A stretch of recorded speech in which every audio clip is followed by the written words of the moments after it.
Welcome to ஜாசிம்பிள் cooking. இன்றைக்கி நாம் ஒரு நார்த் இந்தியன் ரெசிபி போஹா, அதாவது அவல் உப்மா எப்படி பண்ணுறதுன்னு பார்க்கலாம். இது ஒரு ஹெல்த்தியான பிரேக்ஃபாஸ்ட் ரெசிபி. ரொம்ப ஈஸியாக பண்ணிடலாம், சீக்கிரமாகவும் பண்ணி முடிச்சிடலாம். வாங்க எப்படி பண்ணுறதுன்னு பார்க்கலாம்.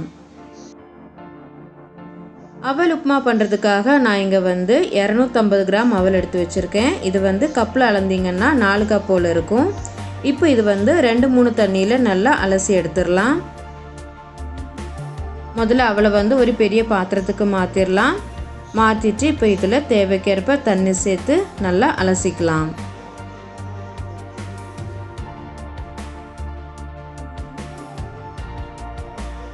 நல்லா அலசினதுக்கப்புறமா நம்ம வடிகட்டிடலாம். கொஞ்சம் கூட தண்ணி இருக்கக்கூடாது, நல்லா வடிகட்டிக்கோங்க.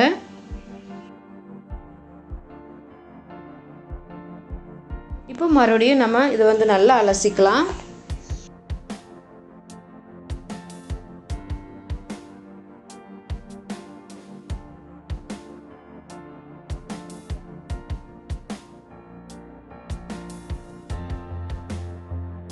இப்போ அவளை நல்லா 2 தண்ணியில் அலசி நல்லா வடிகட்டி எடுத்து வச்சாச்சு.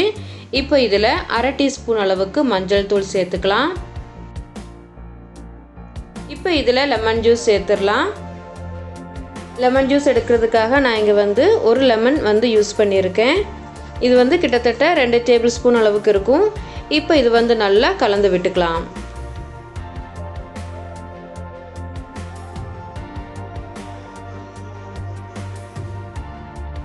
இப்போ இது நல்லா கலந்து விட்டாச்சு. இப்போ நாம் இதை சைடில் எடுத்து வச்சிடலாம். அதுக்கப்புறமா ஸ்டவ் ஆன் பண்ணி நான் ஒரு கடாய் வச்சுருக்கேன். இப்போ இதில் 4 டேபிள் ஸ்பூன் அளவுக்கு எண்ணெய் சேர்த்துடலாம். எண்ணெய் சூடானதும் இப்போ இதில் 1/2 கப் அளவுக்கு நிலக்கடலை சேர்த்துடலாம். சேர்த்துட்டு ஒரு 2-3 நிமிஷம் இது நல்லா வறுத்துடலாம். இப்போ கடலை நல்லா வறுபட்டுடுச்சு. இப்போ நாம் இதை ஒரு பாத்திரத்தில் எடுத்து வச்சிடலாம்.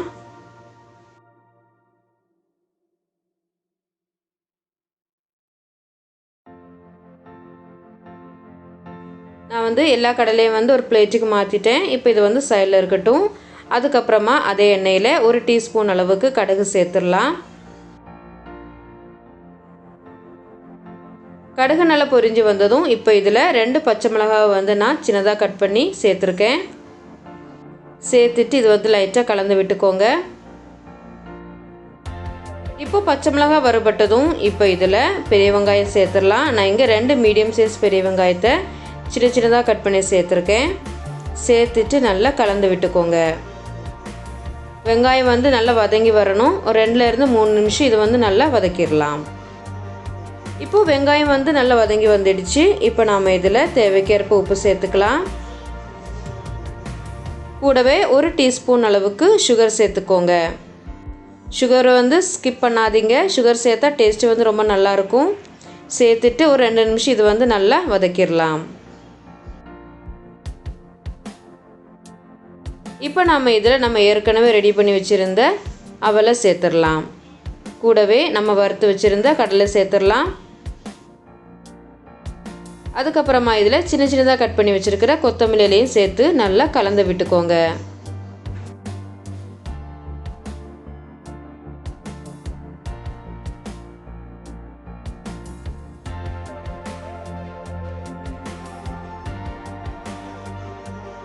இப்போ இது நல்லா கலந்து விட்டாச்சு. இப்போ மூடி வச்சு ஒரு 2 நிமிஷம் வேக வச்சிடலாம்.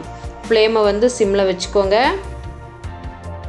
இப்போ 2 நிமிஷம் ஆயிடுச்சு. இப்போ நம்ம ஓப்பன் பண்ணி பார்த்துடலாம். அவல் உப்புமா நல்லா உதிரியாக வந்திருக்கு. இந்த ஸ்டேஜில் உப்பு செக் பண்ணி பார்த்துக்கோங்க. கம்மியாகிடுச்சுன்னா சேர்த்துக்கோங்க. அதே மாதிரி கலர் கொஞ்சம் கம்மியாக இருந்துச்சுன்னா லைட்டாக மஞ்சள் தூள் சேர்த்துக்கோங்க. நீங்கள் இந்த ஸ்டேஜில் மஞ்சள் தூளும் உப்பும் சேர்க்குறீங்கன்னா மறுபடியும் மூடி வச்சு 1 நிமிஷத்துக்கு வேக வச்சுருங்க. அவ்வளோதான், நம்ம அவல் உப்புமா இல்லைனா போஹா சூப்பராக ரெடி ஆகிட்டு. நீங்களும் வீட்டில் ட்ரை பண்ணி பாருங்கள். இந்த வீடியோ உங்களுக்கு பிடிச்சிருந்துச்சின்னா லைக் பண்ணுங்கள், ஷேர் பண்ணுங்கள், மறக்காமல் சப்ஸ்கிரைப் பண்ணுங்கள். தேங்க்ஸ் ஃபார் வாட்சிங்.